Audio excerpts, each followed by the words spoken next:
Monday, March 2nd, 2020. Runescape Patch Notes.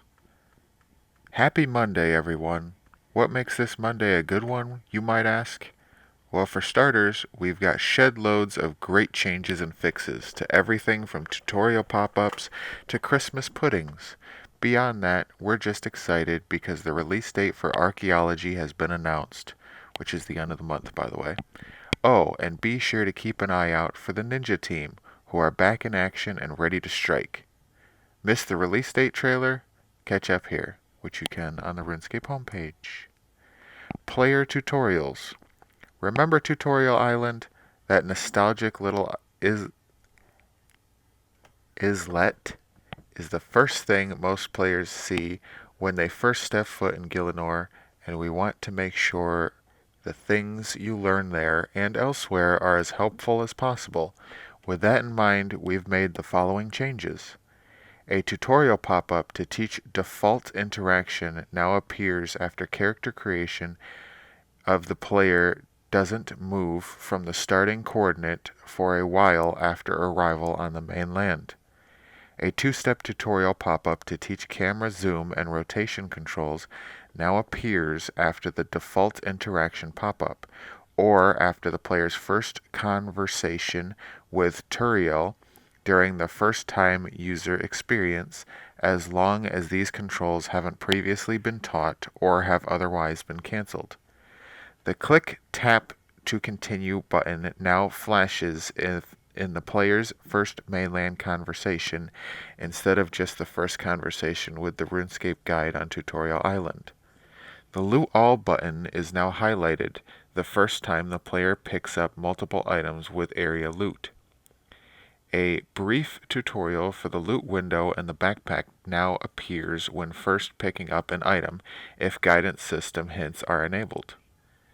Leveling up is now introduced the first time a new player gains a level in any skill, if guidance system hints are enabled. Moving via the minimap is now introduced when the player starts being directed away from the Birthright lodestone if this wasn't taught on Tutorial Island.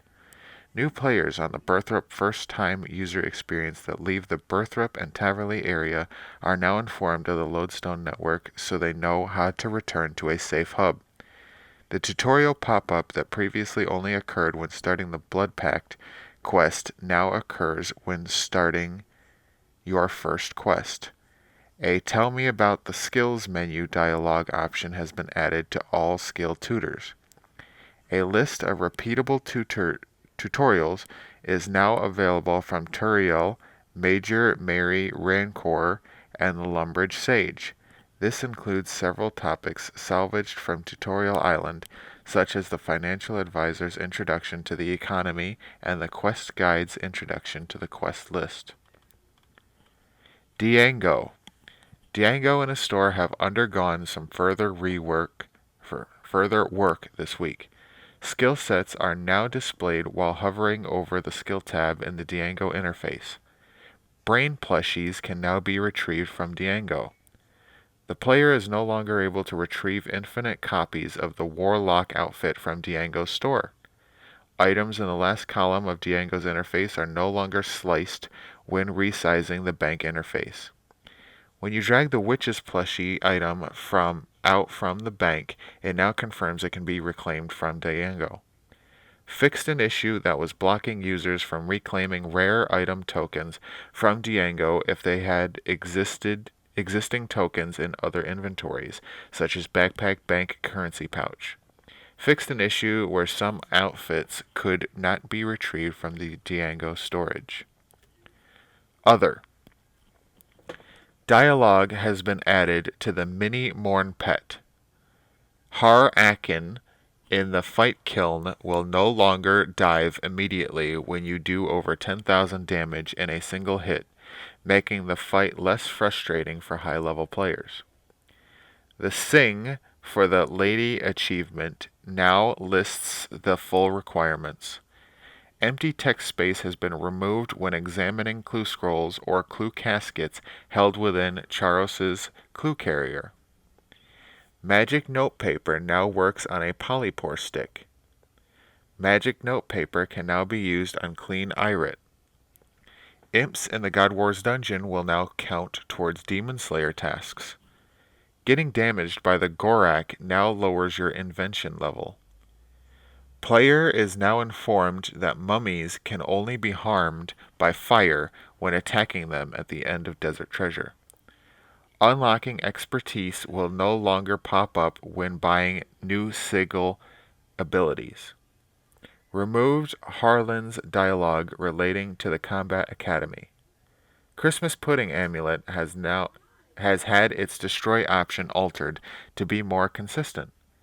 Hetty will now only take one burnt meat during the Witch's Potion mini-quest. Sacred Clay hatchets are now correctly marked as level 50 in the skill guide. Bug fixes. No one likes to encounter bugs when they play, so each week we do our best to squash as many as we can. Fixes labeled Hotfix were addressed between weekly releases. Hotfix. Unblocked the path between Berthrup's military training camp and the nearby all-fired-up beacon. Fixed a bug that allowed superior ancient warrior equipment to stack in the bank when they shouldn't. Fixed an issue with Karasi's sword animation not playing correctly during the Void Stairs back. Nomad now does damage in the first Nomad's Requiem cutscene in Legacy Combat mode. You are now able to attack spiritual warriors in your own player-owned dungeon. Huge and large lamps no longer display as being usable in free-to-play worlds. Fixed a minor exploit when fighting the hardcore giant mole. The furniture park will no longer trigger once the player's charges have run out. The next music track will now play once Rune Waste has finished. Fixed an edge case that allowed the Twin Furies to be killed very quickly. You can no longer use telekinetic grab on bloodwood logs. The correct amount of combat XP is now given when defeating Kalgur the Warmonger in Daemonheim. Fixed an issue where players logging in for the first time wouldn't have a scroll bar in the game chat window on mobile. Fixed an issue that was causing the cleanup filter within the bank to not correctly clean up rare item tokens. Removed unnecessary forced movement on 2 squares in Remington Village. Teleport charges added to the mysterious medallion now correctly transfer when you upgrade it to Draken's Medallion. The frozen debuff bar no longer disappears when re-entering the Living Wyvern area. Augmented equipment will now correctly show as saved on death within the wilderness on the items kept on death UI.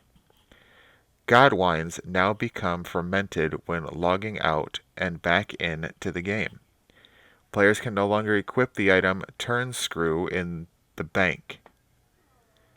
Ultimate Slayer title is now correctly removed if new items have been added to Slayer logs and not yet obtained.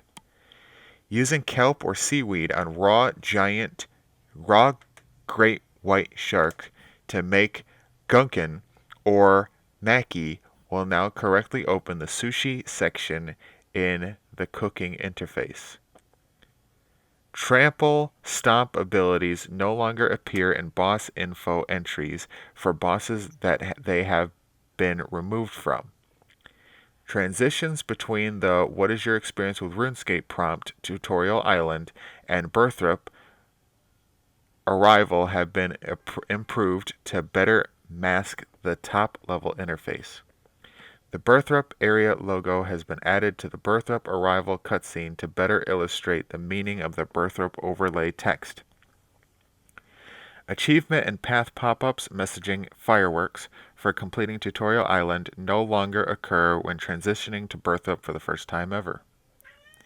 An issue where quest points were not calculated during the first login session and therefore failed to count the quest point awarded for the Learning the Ropes tutorial until the next login has been fixed. Drilling soldiers in the Berthrup Imperial Guard camp are now dormant when there are no players nearby for better processing efficiency. Cooking crayfish during the Berthrup first time user experience now describes the act with a similar level of mechanical detail as cooking shrimp on Tutorial Island. Updated the minimap image that accompanies the blue box highlighting tutorial as it predated the 2014 map icon rework. The world map and lodestone network can no longer be opened when most UI tutorials are active to prevent conflicts. White Wolf Mountain is no longer classified as part of Birthrope, so that a new player can be appropriately warned they are leaving the starting zone before entering dangerous wolves. Known issues. We do our best, but sometimes things slip through the net. These are the bugs we're currently aware of. The ring that denotes how close you are to being caught during Big Game Hunter does not correctly change color like it should. Another great selection of improvements and fixes from the team this week, which we hope you'll love as much as we do. Wondering where our ninjas are this week? Well, frankly, so are we. Those sneaky devs have eluded us this week, but we have it on good authority that it won't be long until they strike again. Be sure to check back next week in case they make a dash from the shadows. Until next time, Mod Kari from the Runescape team.